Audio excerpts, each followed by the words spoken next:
మీరు మాట్లాడితే కూర్చొని నేను పాటించే ధర్మానికి అపవిత్రం జరిగినప్పుడు నేను మాట్లాడకూడదు, మౌనంగా ఉండాలి.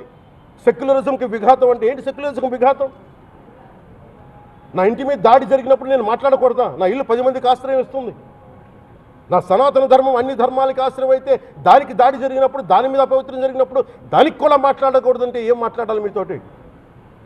ప్రకాష్ రాజ్ గారు, you have to learn your lessons. I respect you. It's not just Prakash Raj Garu, all the people who thinks in the name of secularism. You're going haywire. Let me tell you guys, we are extremely hurt. Don't make a mockery out of our sentiments. We are deeply, deeply hurt.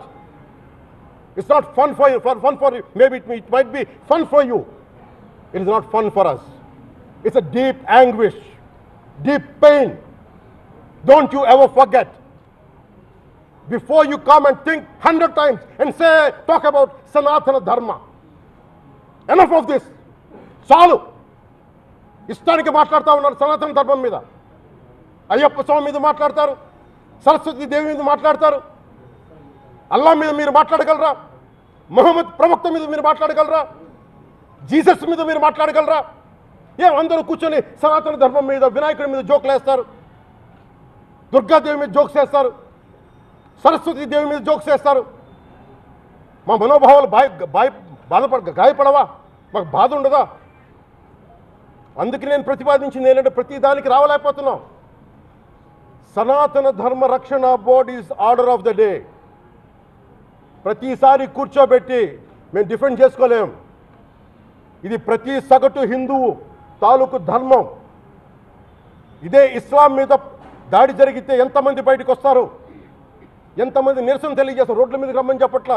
కనీసం మీకు కోపం కూడా రాకపోతే మేము ఏం చేస్తాం? గుడికి వెళ్ళే ప్రతి హిందువు బాధ్యత కాదా ఇది? నా ఒక్కడి బాధ్యతేనా? మా బాధ్యతేనా? మీది కాదా?